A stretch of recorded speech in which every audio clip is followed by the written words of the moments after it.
But yeah, no, been up too much. Went back to Europe, went to Wales. Yeah, I saw you went back to your hometown and home country. I did. Yeah, I also went to. I did like a day in like Belgium and Amsterdam because I was like, you know what, the plane was going to stop there anyway, and I was like, fuck it, I'll just spend a day, vibe it out. I had some friends there as well that I was going to meet anyway, so I was like, all right, fuck it, I'll spend a day and see how it is. It was good. Actually, I was gonna. It was just such a wild way to start the episode. I went to the Anne Frank Museum, and I was gonna wear this, and then I thought, as I was putting it on, I thought.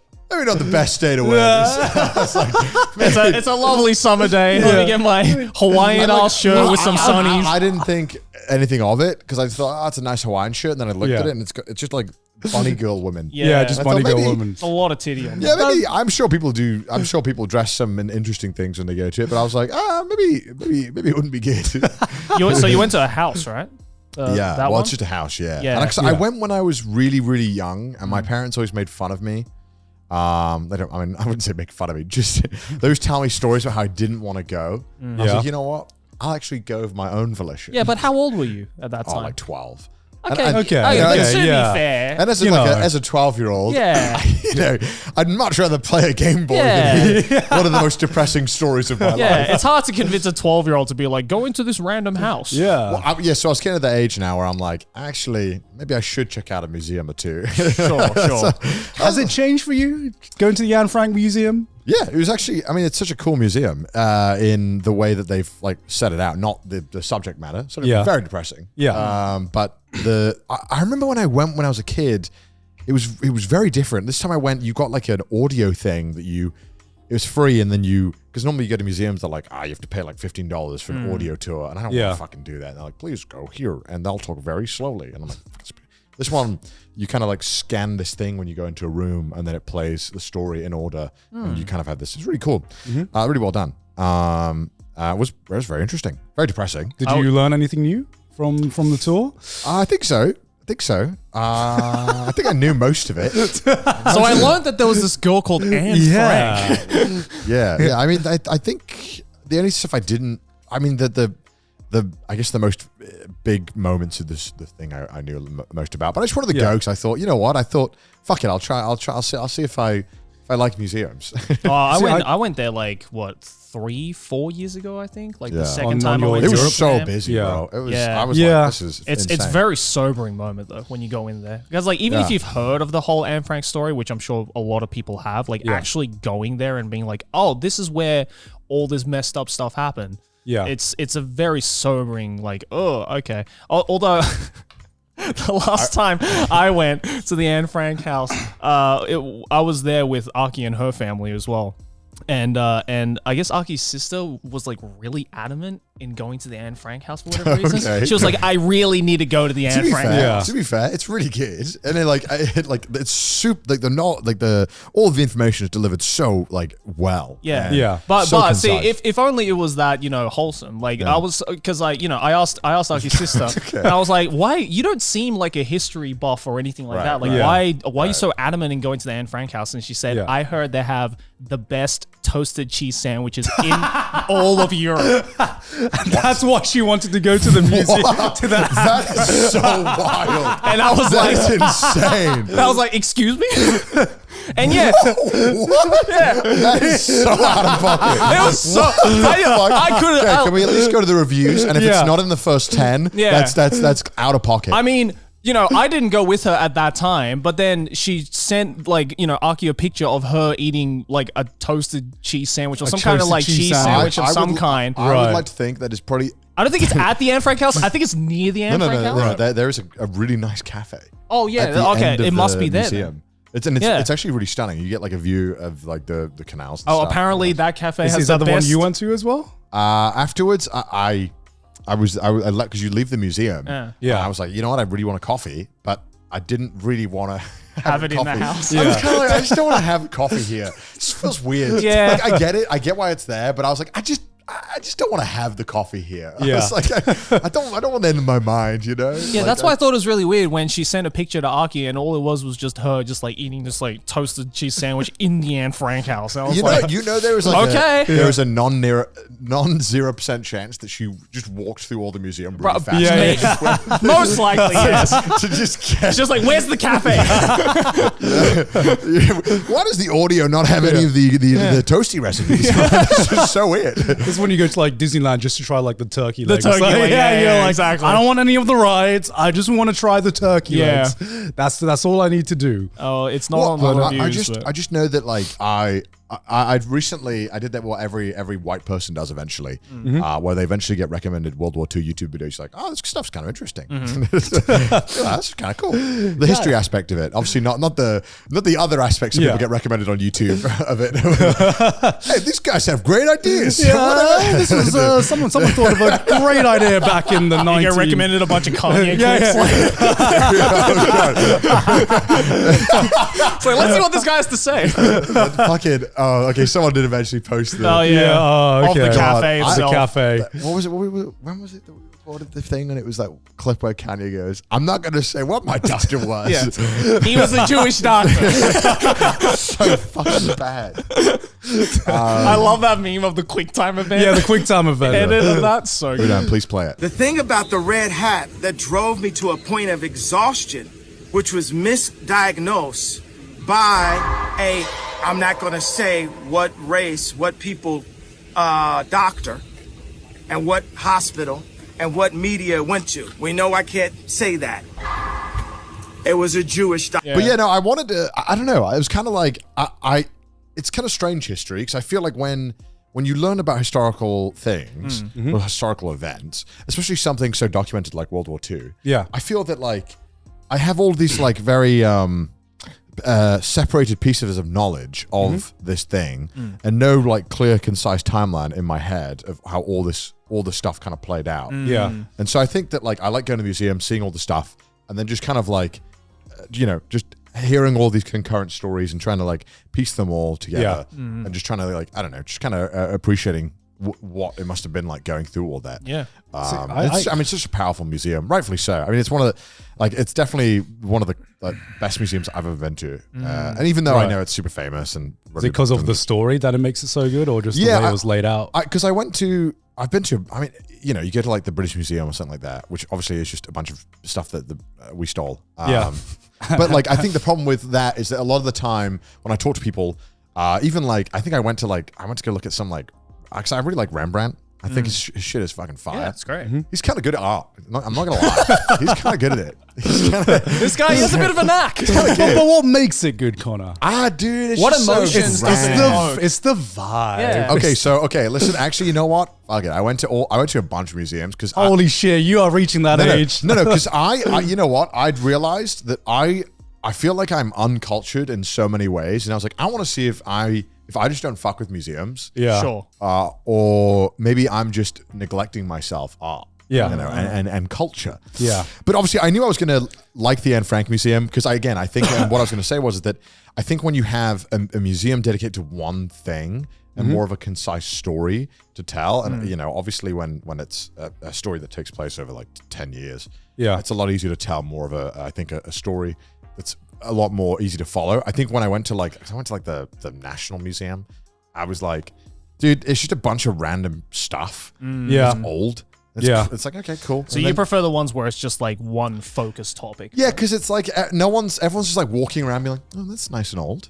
Wow, that looks really old. Did you go to the Van That's Gogh cool. Museum? Yeah, I went to that one too. So then I like that one a lot. eventually they had like one of the Night's Watch, the Rembrandt thing on display, and it was just like every single fucking tourist ever was just taking selfies with it, and I'm like, all right.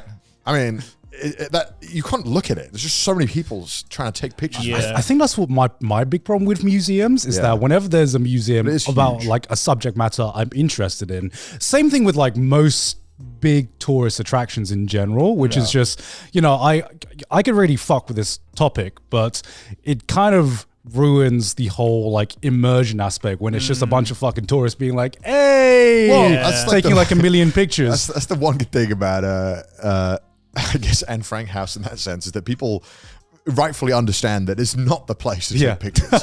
So it is just people just experiencing it, right? Yeah. And it kind of sucks in the sense that it takes such a somber topic for people to just be like, hey man, let's just like, let's just do it. Yeah. Because I'd be like looking at this thing, and then someone would just walk right in front of me, super fucking close, and just start going, And I'm like, you are not a photographer. Fuck off. I was just trying to look at it for 2 seconds, and you just walked right in front. I wasn't even that. It's not like I was like super blocking everyone else's view. I'm just looking at it. Yeah. And obviously, like we're all trying to like me and a bunch of other people are trying to like stand away from it. It wasn't even like it. I understand when it's like the center point, right? It's like the Rembrandt, whatever it is. Cool. But like when it's just like a little thing that I was just trying to like check at, just trying to look at the details. And then someone just walks right in front of me. I'm like, and starts taking pictures or selfies. I'm like, dude, what the fuck? Come on, dude. But I like to go to museums, and I like to like, I don't like to like look at everything. I don't know how you guys do museums. I like to sit there and look at one piece that I find really interesting for a long time. Yeah. And just trying to feel everything. No, figure totally. out why he drew everything that he drew. Yeah. I mean, that is literally art. I think you're actually doing it in the intended way. Because I'm like, everyone's like trying to go through everything. Like, okay. It's there's different like ways where I'm assuming we're talking about art museums here and not like natural history or museums. even like because like I don't know what the one in. Well, my favorites are the contemporary arts museums because I just go in. Well, for one, it's definitely way less people than your average art museum or like history museum. So like you actually have the space to like look at things and you know like not be disturbed by 100 people trying to take selfies or whatever. But the other reason I like contemporary arts museums is because like, you know, for the most part you look at like a Van Gogh or a Rembrandt painting, right? And you're like, okay, you know, I know I see the title, I see the painting. It's not that like difficult to understand, but you still can take a lot of time to like gaze at it and, you know, just be like, okay, well, let's look at the techniques. Let's see how I feel about this. Yeah. Contemporary arts museums though, on the other hand, it's kind of the same way where it's like most of them are very simplistic, but you definitely spend 10 times the amount of time just sitting at it being like, so why did they make this? What? Like, am I just stupid? Or like, do I just not get this? Oh no, I don't even think that deeply. It's like looking at art is like the equivalent of like beeps and boops for the eyes, where it's just like sometimes you look at a picture and you're like, I don't know why this is making me feel things or think things, but but the one time you're at a contemporary arts museum and you look at something that for the first split second is just absolutely nonsensical and it's like, why would anyone make this? But then you stare at it for long enough and you try to like contextualize it and you're like, when it clicks, you're just like, oh my God, I am an art buff now. wait, what does that entail? It's never clicked for me. Okay, so there was one, for instance, that took like 3 years, I think, to build or something, and it just opened up this year. So Aki and I were like, all right, let's go check it out because we like contemporary arts museums. Yeah. I'd say 90% of the stuff in there was like, I don't get it. So wait, can I have a definition of what contemporary art is? Just so that we're on the same page. Contemporary art is basically like It's like modern art, right? It's like weird art, right? It's like, it's kind That's of... how I see it in my head. Art that isn't like normal, I would... okay. It's, more like, I guess, like provocative in the sense that like... blobs and bloops. It's the art where you're like, that's weird. That's weird. Like, that's fucking weird. Right, so whenever you see anything online that's like strange. Yeah, something like, whether it be like a painting or a sculpture or like, you know, some contemporary arts are like, they take an entire room Dude, and they turn it into God, I read about this woman, the Japanese woman. Her whole thing is circles, and she's like hella racist.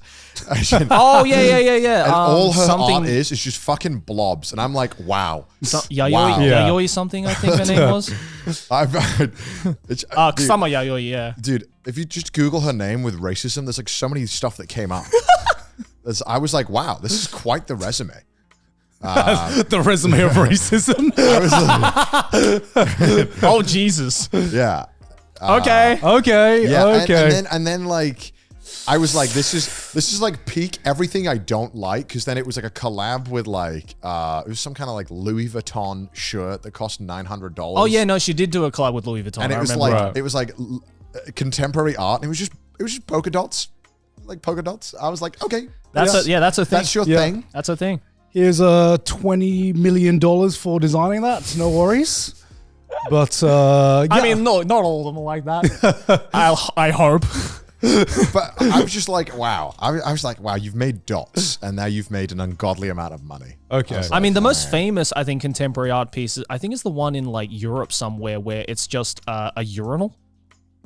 Have you seen I've that seen one? that one. I've seen that one. Yeah, the urinal one. The urinal one. But Yeah. when I you love actually, urinal, when you bro. look at it, yeah, that one. Yeah, that one, Fountain. Like this one is like, you look at it, right, and you're just like, okay, this is just a fucking urinal with the artist's name on it. But when Yeah. you actually know the backstory of this, it's fucking fascinating. Okay, what's the Well, I backstory? guess like that's off what it is, right? Contemporary art is like a story that is imbued in an object. Yeah. Right. So in the case with this one, in the case with Fountain, if I remember correctly, there's gonna be a fucking mood on fact check already. I can tell. But I think let's go. the idea was, so this was submitted to like when was it? 1917. So this was submitted to like a 1917 art exhibit where the only criteria was that you don't have to be any kind of like renowned artist. Right. You basically, as long as you pay a fee to put your art on display, then this art exhibit will take any piece of art. Yeah. So this guy, Marcel Duchamp, was like, okay, I'm going to test the limits of that, and literally just threw in a urinal with his name on it. So basically, this is shit posting before shit posting. Yeah, Right. Well, that's fair enough. Okay, Yeah, that's So when fair you see enough. that, But you're again, like, okay, that's yeah, cool. But if you don't know the backstory, you're just like, it's a fucking urinal. But that's what art, like contemporary art seems to be from my recognition. It's just stories that are contained within an item that Exactly. like almost like a journal and an RPG. When you click on the thing, Yeah. like, Yeah. this is the story about this, and this is why you care. Like, did you see the art piece where it was just like some guy taped a banana? On a wall, on a wall, and I don't know what the story was behind that, but I guess that's why it's so easy to make fun of the contemporary art world, because you just see a banana on a wall and you're like, it's a fucking banana. Yeah, on a well, wall, I'll isn't pay it? $1 million for that. I think also contemporary art obviously does very well in Yeah. modern the art world's great banana. yeah, and this is something where like obviously the internet loves this shit. Yeah. because this is so easy to share. $120,000. Yeah, again, like this is the most internet story of all time. Like if you are a journalist, you saw this, you're like, this is the easiest free article that we can write. Yeah.